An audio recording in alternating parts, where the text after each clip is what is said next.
Good evening साथियों, मैं कैमूर से संजय कुमार पुनः आपके सामने हाजिर हूँ। साथियों, हमारा एक आज हमसे जो कई लोगों ने सवाल पूछे तो मैंने सोचा कि ये सवाल ज्वलंत हैं और लोग कंफ्यूज हैं, तो इन प्रश्नों के जवाब दे दूं। एक प्रश्न है, प्रधानाध्यापक में ज्वाइन करें या नहीं, प्रधान शिक्षक में ज्वाइन करें या नहीं, टीईटी और दक्षता में क्या अंतर है। ये तीन प्रश्न हैं। जो तीन प्रश्न ये हमसे कई लोग कर चुके, तो तीनों प्रश्नों का जवाब मैं बारी बारी से दे देता हूं। प्रधानाध्यापक का वेतन सरकार ने फिक्स किया है 35,000, ठीक है।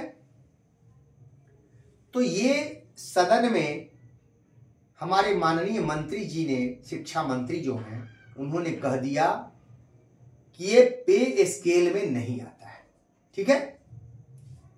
ये नए पद सृजित किए गए हैं।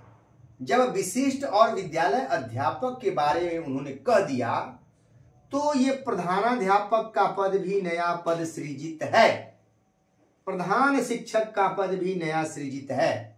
इसमें कहीं शंका नहीं मेरे भाई, ये दोनों पद नए सृजित हैं। दोनों का वेतन नियमावली सारा सरकार ने अलग से बनाया है और इसमें भी ये 35,000 फिक्स वेतन है, 30,500 फिक्स वेतन है। ये कोई पे स्केल नहीं है। आप कंफर्म हो लीजिए, अगर आप नियोजित में रहते हैं तो 5200 से 20,200 का पे स्केल होता है, ठीक है। और 8वें वेतन आयोग का लाभ आपको मिलना अब क्लियर हो गया। जो कई लोग ये भी प्रश्न है, भैया 8वां वेतन का लाभ लोग विशिष्ट भाई लोग कह रहे हैं कि अरे उसमें रहेंगे, नहीं मिलेगा, हम लोग राज्यकर्मी है, मिलेगा। तो माननीय मंत्री जी ने स्पष्ट कर दिया और शायद ये सदन में प्रश्न नहीं उठा होता तो शायद सरकार अभी नहीं बोलती इस पर, ठीक है। मैं आप लोगों को सावधान करते रहा हूं और आज भी फिर सावधान। ये जो भाई ज्वाइन करने वाले हैं ये सावधान हो जाए। आपका ये फिक्स है। आप अगर हाई स्कूल +2 में हैं तो ये इस पद का 2 से अगर मल्टीप्लाई होता है तो 35 × 70 नहीं होगा, लेकिन हाई स्कूल में आपका अगर 30,000 वेतन है तो आपका मूल वेतन × 2 बराबर 60,000 हो जाएगा। जो मैंने आपसे कहा था, ठीक है, कि किसी सर्विस का जान, सरकारी सर्विस है तो उसकी जान मूल वेतन ही होती है, ठीक है। मूल वेतन में ही जान है। और मैं आज 3 महीने से आप लोगों से चिल्ला रहा था कि भैया मेरे, सरकार का मेन मकसद आपके मूल वेतन को ही डैमेज करना है। ये आप लोग समझ लीजिए। सरकार का मेन मकसद, चूंकि आपको पता नहीं था लेकिन सरकार को पता था कि 8वां वेतन आएगा, उससे पहले ही सरकार ने ये नए पद सृजित करके नियोजन इकाई का जो ये पद था हम लोगों का 5200 वाला स्केल, इसको समाप्त करने के लिए सरकार ने वो चाल चल दी। आप लोग झांसे में आ गए। जो नहीं आया सुरक्षित है, लेकिन हम इसमें उन भाइयों का भी देंगे जो नेता थे, प्रखंड अध्यक्ष, जिला अध्यक्ष, वो लोग भगदड़ मचा दिए। पहले वही लोग जाकर के परीक्षा दिए, भगदड़ मच गई। अरे वाह भाई वाह, भरोसा लोगों को नहीं रह गया। आज मेरी ईमानदारी पे लोगों ने भरोसा किया। आज लाखों लोग रुके हुए हैं, मेरे कहीं ना कहीं मेरे वीडियो को देखते हैं और आज उनको भरोसा हो गया है कि नहीं, कैमूर का कोई संजय भाई है और छपरा से कोई सांडिली जी हैं और पटना से कोई राजनंदन जी हैं, जिन्होंने आंकड़े के साथ बताया, मनोबल को बढ़ाया। ये आंकड़ा देने का काम किसी नेता ने नहीं किया है। ये पैसे को लूटने का काम किया है जरूर, लेकिन ये पैसे के बारे में जानकारी हमने दिया है कि ये कैसे क्या होगा, ये आंकड़ा हम देते हैं। ये समझिए, बात को समझना होगा। क्योंकि वो लोग ये आंकड़ा दे भी नहीं पाएंगे, क्योंकि जो नेताजी लोग हैं वो तो पैसा कमाने के चक्कर में रहते हैं कि कितना चंदा आएगा तो कितना रुपया हो जाएगा, 1 लाख लोग अगर 1-1 100 रुपया देंगे तो कितना हो जाएगा, इसका आंकड़ा निकालते हैं। 50 रुपया देंगे लोग, इतने लोग, तो कितना रुपया हो जाएगा संघ के नाम पर। वो आंकड़े निकालते थे।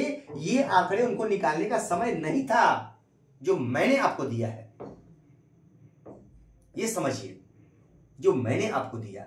लेकिन फिर भी मैंने बार बार आप लोगों से कहा कि भैया मैं कोई नेता नहीं हूं, ना संघ बनाना है कभी जीवन में, न 1 रुपया आपका नुकसान करना है, आपके पैसे को बचाना है, आपके पद को बचाना है। मेरी बात पे भरोसा कीजिए।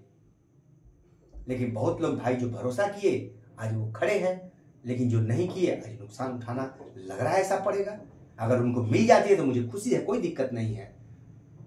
लेकिन ये जो मैंने इतनी आवाज उठाई, शायद उसी का देन है कि सदन में भी प्रश्न उठ गया, ये बात खुल गई। तो जो बचे हैं वो तो बचे रह जाएंगे, कम से कम उतने लोग तो बचे। तो अगर 1 लाख लोग बच गए हैं तो 2.5 लाख लोगों को प्रयास करेंगे गड्ढे से निकाला जाए। मैंने इसीलिए एक शुरू के वीडियो में कहा था मेरे भाई कि हमारे घर को आप बर्बाद मत कीजिए। विशिष्ट घर में चले गए हैं तो हमारे घर को बर्बाद मत कीजिए, नियोजित के घर को बर्बाद मत कीजिए, इसमें से खींच के मत ले जाइए, इस घर को रहने दीजिए। लेकिन लोग बात नहीं समझते थे, मेरी बात कड़वी लगती थी, लेकिन आज सच्चाई है। तो भैया मेरे विशिष्ट प्रधानाध्यापक और प्रधान शिक्षक में आप ज्वाइन मत कीजिए, कभी आपको फायदा नहीं होगा, ये जान लीजिए। क्योंकि ये फिक्स वेतन है, कहीं शक नहीं है मुझे। आप लोग क्लियर हो गया है, इसलिए आप जहां हैं वहां बने रहिए। तीसरा चीज, हमारे कई जिलों से भाई अभी कंफ्यूज थे, हमारे विशिष्ट भाइयों ने उनको कंफ्यूज किया। वो लोग कहे कि भैया टीईटी और दक्षता में क्या दिक्कत है, क्या अंतर है।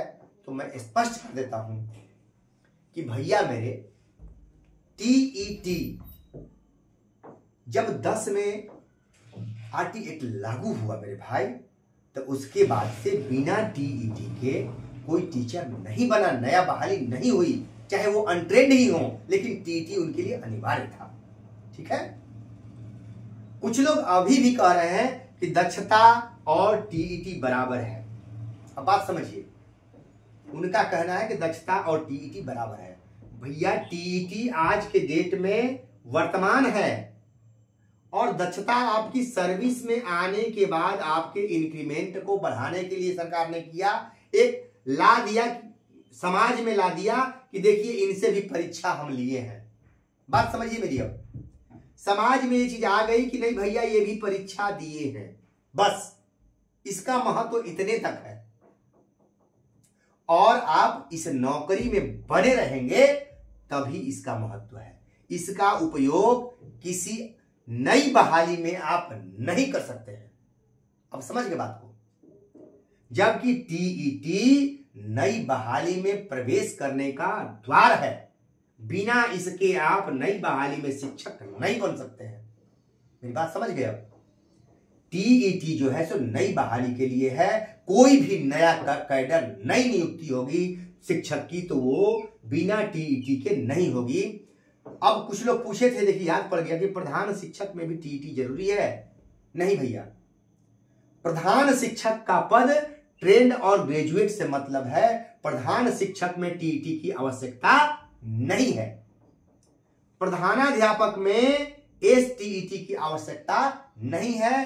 ट्रेंड होना चाहिए, ग्रेजुएट, ट्रेंड और प्लस पीजी होना चाहिए।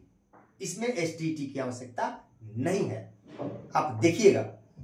और इसमें टीईटी की आवश्यकता नहीं है। क्लियर हो जाइए मेरे वीडियो से। अब टीईटी और दक्षता में अंतर को हमने स्पष्ट कर दिया कि भैया मेरे, दक्षता आप नियोजित में रहते हुए इस दक्षता का लाभ उठा सकते हैं नई नौकरी में जाने के लिए। जैसे विशिष्ट शिक्षक एक नई नौकरी है, विशिष्ट एक नई नौकरी है, इसमें जाने के लिए दक्षता का उपयोग नहीं किया जा सकता। बीपीएससी शिक्षक यानी विद्यालय अध्यापक बनने के लिए आप दक्षता का उपयोग नहीं कर सकते हैं। ठीक है, आगे आपको आएगा, मैं इसका केस नंबर भी दूंगा। इस पे केस भी हो गया है, मेरी जानकारी में है, लोगों ने बताया ऐसा। चूंकि हमको पूरे बिहार से खबर आती है और जो लोग केस किए हैं वो लोग फोन किए कि भैया हम लोग इस पर केस कर चुके हैं, अदालत में हम लोग जा चुके हैं। मैं आपको इस सूचना दे दे रहा हूं, वो केस नंबर भी सामने आ जाएगा बहुत जल्दी। तो भैया मेरे, ये मैं स्पष्ट कर देना चाहता हूं, कई लोग कंफ्यूज कर रहे हैं, तो कंफ्यूजन में ना रहें। दक्षता और टीईटी एक दोनों सेम नहीं है। दक्षता आने के बाद ये शिक्षक बनने के बाद की परीक्षा है और टीईटी शिक्षक बनने के लिए परीक्षा है। दक्षता पास करके आप नई नौकरी में ज्वाइन नहीं कर सकते हैं, टीईटी करने के बाद आप नई नौकरी में ज्वाइन कर सकते हैं। ये प्रवेश द्वार है, बिना इसके अब नई नौकरी में आप प्रवेश नहीं कर सकते हैं और दक्षता लेकर आप नई नौकरी में प्रवेश नहीं कर सकते हैं। बात समझ गए? यानी टीईटी लेकर ही आप नई नौकरी में प्रवेश कर सकते हैं, दक्षता लेकर नहीं। ठीक, क्लियर? यही बात अभी आज समझाए भाई। नमस्कार, फिर मिलेंगे।